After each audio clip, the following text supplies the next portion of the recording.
Welcome to Wayne's Old Time Radio Page channel. I'm Wayne, your host. These programs are brought to you by support of our listeners. You can give your support at Patreon or PayPal, either one. There's clickable links in the description below. Thanks for your support and enjoy the shows. From Hollywood, it's time now for Johnny Dollar. Ansel Garrett, Johnny. I'm calling from a gas station up near the 3-mile grade, 10 miles north of the lake. Trouble? Plenty. Johnny, seems like when you go looking for people, it always turns out to be bad luck. For them. What do you mean? You came up here to Crystal Lake looking for Edward Russell. He turned up dead. Now you've been looking for Hiram, the taxi driver. Don't tell me. Afraid so. We just fished his body out of a ravine.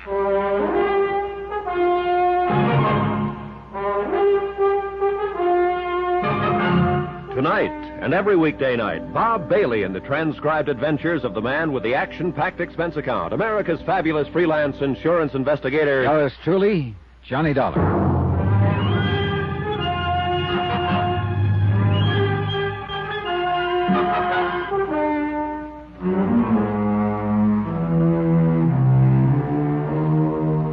Expense account submitted by Special Investigator Johnny Dollar to Amalgamated Life Associates, Home Office, Hartford, Connecticut.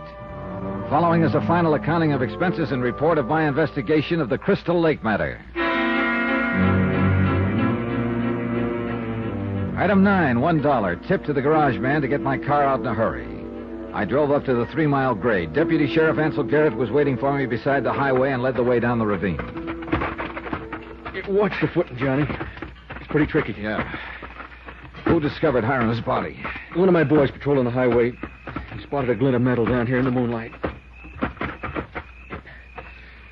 Yeah, here we are. Yeah. Oh, brother. Taxi cab and all, huh? What a wreck. Yeah, he crashed the guardrail and came down the slope. I doubt if it was an accident, Ance. When a guy's got a bullet hole in his forehead, it's no accident, Johnny.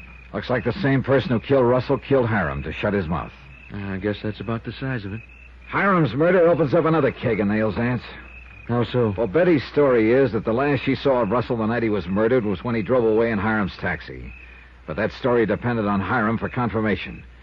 You'll never be able to confirm it now. Well, earlier tonight you were beat because you were fresh out of suspects, Johnny. Now you got a real live one again. Maybe. But trying to find a motive to fit Betty Norton is a blind alley. The only one who could benefit financially from Russell's death is his wife, Leona, and she was in Denver at the time. I still think Russell's murder ties in with the fact that he came up here looking for somebody named Bill, and apparently had it in for him. It could be. Trouble is, Johnny, we got too many guys by that name at Crystal Lake. Bill Cullen, the hotel bartender, Bill Jensen at the boathouse. Both of them are still possibilities, Ance. The bartender had a fight with Russell on the night of the murder, and it was one of Bill Jensen's padlocks on the cabin where the body was found. Yeah. That's true enough. Whoever killed Russell and hid his body in Bixby's vacant cabin didn't know that Bixby was planning on selling the place and would bring somebody up to show it and discover the body. Sounds real convincing, Johnny.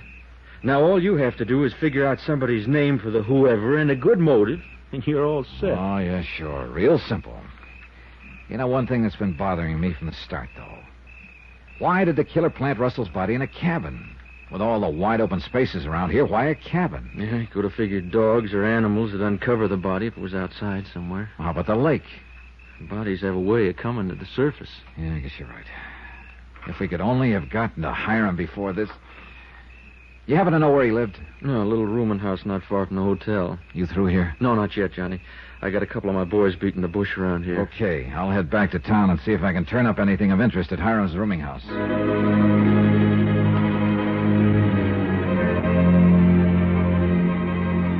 On the way back to the village, I stopped at Betty Norton's Lakeshore mansion, but she wasn't at home. Her housekeeper told me she'd gone to Denver for a couple of days. On hearing that, my interest in her as a suspect shot up again. Expense account item 10, $1.45, long-distance call to the Denver police, requesting them to try to locate Betty Norton for further questioning. Then I went to the rooming house where Hiram had lived. I couldn't find anything in his room that would give me a lead on his killer. But as I was coming out, I found someone in the hall who might. Huh? Well, Bill the bartender. Oh, hello, Dolly. What are you doing here? It's real simple. I live here. Oh? Same rooming house as Hiram, huh? That's right. Now, look, don't go trying to tie me into his murder. We was friends. I didn't know the news of his killing was out. How did you know he was dead, Bill? Well, I just talked to one of Vance Garrett's boys at the hotel. He told me. Oh, I see. No, you don't say, Dolly. You still think... Look, whoever killed Hiram is the same one who killed Russell. You had a fight with Russell on the night of his death. Yeah, well, I explained that to you before. He was looking for somebody named Bill. He thought I was the one, got tough about it. But that's all there was to it. I didn't kill him. I didn't kill Hiram. And you'll never prove that I did. Yeah, going round and round on the merry-go-round. Somewhere along the line, I must have missed something. But I didn't know what. I decided to go back and start from the beginning. In this case, Bixby's cabin, where Russell's body was discovered. I found Bixby in the hotel bar. Hi, Dollar. Care for a drink? No, thanks, Bixby. Well, I got a little good news earlier this evening. Sheriff Garrett told me he was through checking over my cabin so I can get it cleaned up and repainted now. You gonna advertise it again? Yeah, I'm not too optimistic about my chances of selling it, though. Even though the location of it's been kept out of the papers, everybody at Crystal Lake here knows about it. You never found out who put that new padlock on the door, huh? Oh, the lock came from Jensen's boathouse. But we haven't been able to tie in Bill Jensen with any of the rest of it. Look, Bixby, you mind if I take another look around your cabin? Not at all, Dolly. You want me to go with you? No, that won't be necessary. Okay. Here's the key. Help yourself. It was my last chance. Maybe there was something in the cabin that neither Ansel Garrett nor I had noticed before. Something, anything that would give me a lead. I spent an hour going through it inch by inch, and I drew a great big blank. Everything was in place. Nothing had been touched. Even my cigarette butt on the front porch and Bixby's cigar wrapper twisted in a knot where we'd sat and talked after he'd reenacted the discovery of Russell's body. Inside, only marks on the floor where Ansel Garrett's boys had measured the distance of the body from the door, stuff like that. But as far as anything that would give me a fresh lead, there was nothing. Nothing at all. I was licked and I knew it.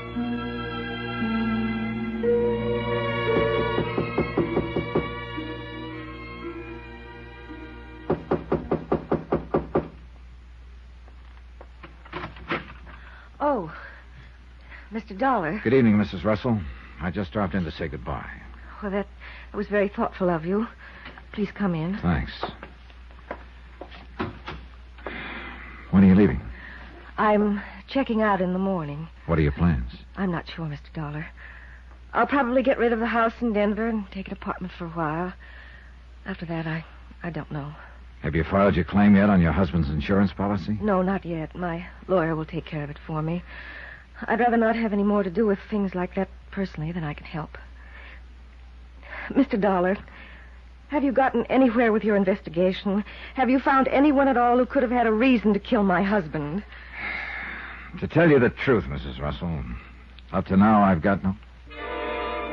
Then I saw it. Something in Leona Russell's room. Just a little thing. But all of a sudden, the whole deal slid neatly into place. But I had to be sure. Somehow I had to start the ball rolling and see what happened. You were saying, Mr. Dollar? Oh, yeah. I was saying that up to now I haven't been able to get any... what time is it? Well, 9:45. Oh, I got to make a phone call. Mind if I use your phone? Well, no, not at all. I was supposed to call Deputy Sheriff Garrett to check on a new lead.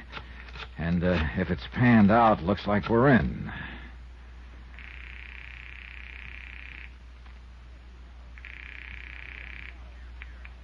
Deputy Sheriff Garrett. Johnny Dollar, Ants, how's that new lead look? Huh? What new lead? Yeah? Good. Hey, what are you... Oh, maybe putting on an act for somebody, Johnny? That's right. Well, looks like we're on the right track at last. You can't beat a lab test. Thanks, Ants. Something new has developed, Mr. Dollar? Yeah. Looks like we're finally closing in on the right man, Mrs. Russell. I gotta run now. Got a date with the sheriff. But I'll keep you posted. I went outside her hotel cottage and waited. I could hear her on the phone. In a moment, she came out, started along the trail near the lakeshore. I followed. I was sure I was finally getting close to Russell's killer. But then a gun barrel on my back told me I'd gotten a little too close. Hold it, Dollar. Well, Mr. Bixby. Surprised? As a matter of fact, no. Bill? Is that you, Bill? Dollar. Hello, Leona. Leonie, a stupid little... Falling for a gag like Dollar just pulled on you. But I had to talk to you, to warn you. Looks like you're a little stupid, too, Bixby. Huh? You have a habit of tying cigar wrappers into knots. I just spotted one of them in Leona's cottage. I told you I should never have come to your cottage, Leona. You insisted. I had to see you, Bill. Yeah, Bill. That's what threw me about you, Bixby. Clarence Bixby, but a middle name of William, huh? Wilfred, if it'll do you any good now. It was you and Leona right from the start. Her husband found out about it, but all he had to go on was the name Bill. Somehow he got a lead that brought him up here to Crystal Lake. Of course, I arranged for him to get the lead. Yeah. You wanted to be easy to find. You had Hiram, the taxi driver, decoy Russell to you, then killed Hiram to shut his mouth. Bill, get rid of him. Then you killed Russell in your own cabin and left his body. I had to.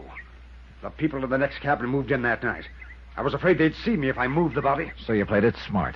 You stole a padlock from Bill Jensen to throw suspicion on him. Then you advertised your cabin and discovered the body when a prospect wanted to see the place. A pretty neat cover, Bixby. You had a lot of nerve. I still have, Dollar. Enough to do what has to be done now. And sweet little Leona Russell, the poor, grieving wife. In it with you right from the start. Hurry up and do it, Bill. Then you and I can... Oh, no, that's where you're wrong, Leona. It's not going to be you and I anymore. Bill, you can't say that. You engineered the whole deal right from the start, and I'm sick of it. I'm getting out. You can't get out, Bill. You hear me? You can't. You're in this as deep as I am. Oh, yes. I can get out all right, Leona. I know one good way. Oh, yes, I've used it before, and it works. Here's for you, baby. Bill, no. Bill! He swung the gun toward her. I dove at him, but too late. Oh, no. I hit him twice in the face and went down. I bent over Leona, but she was gone. She must have been dead when she hit the ground.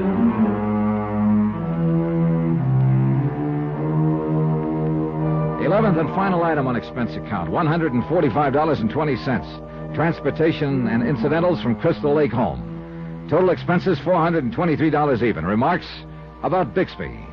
In jail awaiting trial on 3 counts of murder. Edward Russell, Hiram, Leona Russell. About Leona, who'd engineered the whole deal for a payoff. Well, she got paid off, all right. End of remarks, end of report. Yours truly, Johnny Dollar.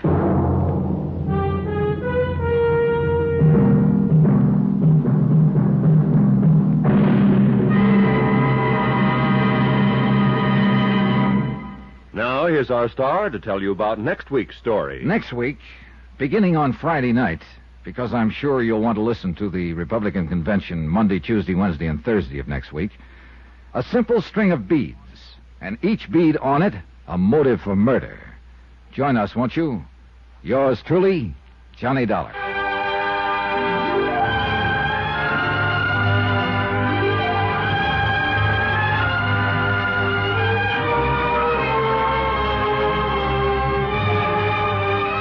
Yours truly, Johnny Dollar, starring Bob Bailey, is transcribed in Hollywood. Written by Robert Reif, it is produced and directed by Jack Johnstone.